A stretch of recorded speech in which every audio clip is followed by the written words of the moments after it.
안녕하십니까. 7월 23일 금요일 아침입니다. 오늘 아침에도 성경 말씀을 읽으면서 하루 아침을 시작하시는 모든 성도님들 응원하고 감사합니다. 신명기 14장 1절부터 29절까지 읽겠습니다. 신명기 14장 1절입니다. 너희는 너희 하나님 여호와의 자녀이니 죽은 자를 위하여 자기 몸을 베지 말며 눈썹 사이 이마 위에 털을 밀지 말라. 너는 내 하나님 여호와의 성민이라. 여호와께서 지상 만민 중에서 너를 택하여 자기 기업의 백성으로 삼으셨느니라. 너는 가증한 것은 무엇이든지 먹지 말라. 너희가 먹을 만한 짐승은 이러하니 곧 소와 양과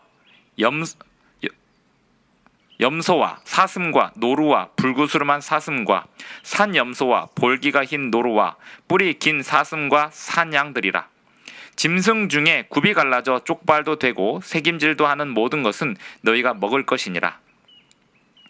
다만 새김질을 하거나 굽이 갈라진 짐승 중에도 너희가 먹지 못할 것은 이것이니 곧 낙타와 토끼와 사반, 그것들은 새김질은 하나 굽이 갈라지지 아니하였으니 너희에게 부정하고, 돼지는 굽은 갈라졌으나 새김질을 못함으로 너희에게 부정하니 너희는 이런 것의 고기를 먹지 말 것이며 그 시체도 만지지 말 것이니라. 물에 있는 모든 것 중에서 이런 것은 너희가 먹을 것이니 지느러미와 비늘 있는 모든 것은 너희가 먹을 것이요 지느러미와 비늘이 없는 모든 것은 너희가 먹지 말지니 이는 너희에게 부정함이니라. 정한 새는 모두 너희가 먹으려니와 이런 것은 먹지 못할지니 곧 독수리와 솔개와 물수리와 매와 새매와 매의 종류와 까마귀 종류와 타조와 타흐마스와 갈매기와 새매 종류와 올빼미와 부엉이와 흰 올빼미와 당아와 오름과 노자와 학과 황새 종류와 대승과 박쥐며 또 날기도 하고 기어다니기도 하는 것은 너희에게 부정하니 너희는 먹지 말 것이나 정한 새는 모두 너희가 먹을지니라. 너희는 너희 하나님 여호와의 성민이라. 스스로 죽은 모든 것은 먹지 말 것이나 그것을 성중에 거류하는 객에게 주어 먹게 하거나 이방인에게 파는 것은 가하니라. 너는 염소 새끼를 그 어미의 젖에 삶지 말지니라. 너는 마땅히 매년 토지 소산의 11조를 드릴 것이며 내 하나님 여호와 앞 곧 여호와께서 그의 이름을 두시려고 택하신 곳에서 내 곡식과 포도주와 기름의 11조를 먹으며 또 내 소와 양의 처음 난 것을 먹고 내 하나님 여호와 경외하기를 항상 배울 것이니라. 그러나 내 하나님 여호와께서 자기의 이름을 두시려고 택하신 곳이 내게서 너무 멀고 행로가 어려워서 내 하나님 여호와께서 그 풍부히 주신 것을 가지고 갈 수 없거든. 그것을 돈으로 바꾸어 그 돈을 싸가지고 내 하나님 여호와께서 택하신 곳으로 가서 내 마음에 원하는 모든 것을 그 돈으로 사되 소나 양이나 포도주나 독주 등 내 마음에 원하는 모든 것을 구하고 거기 내 하나님 여호와 앞에서 너와 내 권속이 함께 먹고 즐거워할 것이며 내 성읍에 거주하는 레위인은 너희 중에 분깃이나 기업이 없는 자이나 또한 기업이 없는 자이니 또한 저버리지 말지니라.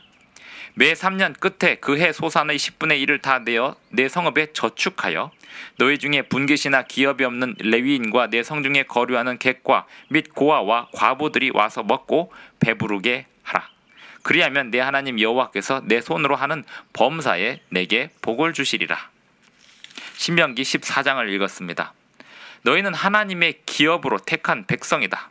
너는 내 하나님 여호와의 성민이라. 여호와께서 지상 만민 중에서 너를 택하여 자기 기업의 백성으로 삼으셨느니라. 이것이 신명기 14장의 핵심 구절이 됩니다. 신명기 14장에 보면 금지된 애도법, 죽은 자를 위하여 자기 몸을 베지 말며 눈썹 사이 이마 위에 털을 밀지 말도록 하였습니다. 그리고 정한 짐승과 부정한 짐승을 레위기 11장에서 언급한 그 내용을 다시 한번 가나안 땅에 입성하기 전에 이스라엘 백성들에게 설명하고 있습니다. 반복하는 것입니다. 중요하기 때문입니다. 그리고 22절부터 11조 규례에 대해서 말씀하고 있습니다. 너는 마땅히 매년 토지 소산의 11조를 드릴 것이며 내 하나님 여호와 앞 곧 여호와께서 그의 이름을 두시려고 택하신 곳에서 내 곡식과 포도주와 기름의 11조를 먹으며 하나님께서 택하신 곳에서 11조를 먹도록 하였습니다. 그러나 내 하나님 여호와께서 자기의 이름을 두시려고 택하신 곳이 내게서 너무 멀고 행로가 어려워서 내 하나님 여호와께서 그 풍부히 주신 것을 가지고 갈 수 없거든. 그것을 돈으로 바꾸어 그 돈을 싸가지고 내 하나님 여호와께서 택하신 곳으로 가서 거리가 멀어서 들고 갈 수가 없거든. 그 11조 소득의 11조의 이 물질을 가져갈 수 없을 때는 돈으로 바꿔서 가져가서 그 택하신 곳에서 돈으로 그 필요한 것들을 사서 하나님께 바치고 먹고 이렇게 하도록 하였습니다. 이 11조에 관해서는 하나님께 드리는 그 장소가 매우 중요했습니다. 왜일까요? 이 11조 하나님께 마땅히 드려야 될 하나님께 드리는 11조와 또 민수기 14장에는 제2 11조도 나오는데요. 하나님께 드려서 레위인들만 사용할 수 있는 제사장 그룹만 사용할 수 있는 그 11조 외에 백성들이 그 이웃과 나누어서 먹을 수 있는 제2 11조가 있었는데 그 제2 11조에 관해서도 하나님께 드리는 방법이 정해져 있었습니다. 매 3년 끝에 그의 소산의 10분의 1을 다 내어 내 성읍에 저축하여 너희 중에 분깃이나 기업이 없는 레위인과 내 성 중에 거류하는 객과 및 고아와 과부들이 와서 먹고 배부르게 하라. 이것은 제21조 오늘날로 말하면 도르가 헌금, 월정 헌금 이런 헌금들을 말하겠습니다. 하지만 그 헌금들 또한 그 물질들 또한 마음대로 임의대로 임의대로 내거나 사용할 수 없습니다. 내가 내고 싶은 곳에 내는 것이 아닙니다. 하나님께서 드리라고 하신 창고에 드리도록 하였습니다. 그래서 말라기 3장에는 이 온전한 11조를 창고에 드리라라고 말씀하고 있는 것입니다. 이 11조를 드리는 행위도 하나님을 올바로 섬기는 백성들의 자세이고 또한 고기를 먹더라도 정결한 짐승과 부정한 짐승을 나누고 스스로 죽은 것의 짐승은 먹지 말고 이방인들에게는 팔아도 가하나 하나님의 백성이라면 하나님의 성민이라면 먹을 수 없었습니다. 여기 정결한 짐승과 부정한 짐승을 나누는 이 기준은 하나님만이 하십니다. 육식과 채식 동물에 따라서 나눈 것이 아닙니다. 왜냐하면 닭은 모든 것을 다 먹거든요. 뱀도 잡아먹고 진내도 잡아먹고 육식동물이라고 해서 먹지 못하도록 하고 초식동물이라서 먹도록 한 게 아닙니다. 말이나 토끼 초식동물입니다. 하지만 그것들은 부정한 짐승에 들어갑니다. 또한 새들 중에는 여기 명단에 있는 새들 외에 새들은 정한 새고 여기 명단에 있는 새는 부정한 새. 이 부정한 새라고 하는 것은 사람이 잡아먹기에 적합하지 않은 새를 말합니다. 부정한 짐승도 마찬가지입니다. 잡아먹기에 적합하지 않은 짐승들을 부정한 짐승이라고 했습니다. 더러운 짐승이라기보다는 사람이 잡아먹기에 적합하지 않은 것입니다. 부정한 여인, 더러운 여인이란 뜻이 아닙니다. 그 부정한 여인을 특별히 보호해서 터치하지 못하도록 하는 그러한 여인이었습니다. 부정하다라고 하는 것, 레위기와 신명기가 말하는 부정하다라는 말은 더럽다는 개념과는 다릅니다. 그것을 터치하거나 또 만지지 말도록 하는 것입니다. 음식의 경우에는 만지거나 먹지 말도록 하는 것이고요. 사람의 경우에는 터치하거나 접촉하지 말도록 하는 것입니다. 서로를 보호하는 개념이 있습니다. 하나님께서 이 부정한 짐승과 정한 짐승을 나누신 그 결과는 그 부정한 짐승을 잡아먹지 않게 되면 이 지구 환경이나 이런 그 지구의 생태계에도 큰 영향을 미치지 않습니다. 하지만 부정한 짐승들을 마구잡이로 잡아먹게 되면서 지구의 생태계가 빠르게 망가지게 되었습니다. 이렇게 부정한 짐승과 정한 짐승을 나누는 것도 하나님을 바르게 섬기는 방법입니다. 하나님을 바르게 섬기지 않는다면 이방인들과 함께 고기와 이방인들과 함께 음식을 먹으면서 이방인들의 그 먹는 습관에 따라서 따라가다 보면 우상의 제물도 먹게 되고 우상신을 섬기는 그 현장까지 같이 가게 됩니다. 사람은 먹는 것을 통해서 사귀고 먹는 것을 통해서 서로 부정해지고 먹는 것을 통해서 서로 돈독해집니다.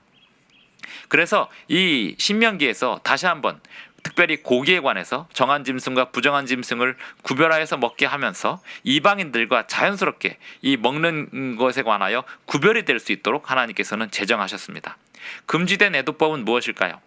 죽은 사람을 위해서 어떤 행위를 하지 말라는 것입니다. 죽은 사람을 위한 전통의 행위, 신앙의 행위, 그것을 통하여 죽은 영혼이 존재하고 그 죽은 영혼을 달래는 그러한 의식들, 죽은 영혼이 따로 존재한다고 믿기에 만들어졌던 그 모든 의식들 전혀 흉내내지 말도록 하였습니다. 성경은 죽은 자는 잔다라고 표현했습니다.